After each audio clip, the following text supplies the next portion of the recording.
Right, after everything we've done, it's time to move into prototyping. Now, a lot of you are probably like, finally, 3D printing.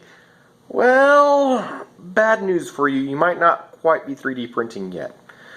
Making prototypes, you can make prototypes without 3D printing. Okay, if you have a 3D printer at home and you want to make prototypes with 3D printing, great. However, if I'm printing it, I want to see other prototypes first.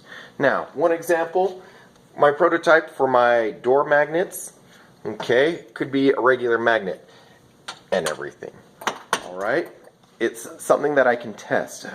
My prototype for my doorstop might actually be made out of cardboard, like this one. You can practice shapes. This will help you know what shape you need to make your object. And hopefully you have lots of cardboard at home that you can use, and you can cut it up, tape it together, try and make different things. Now, it may not be completely functional, but it can give you an idea of size. Does this fit under the door? Is it tall enough that it stops the door? Different ideas like that are very helpful with a prototype.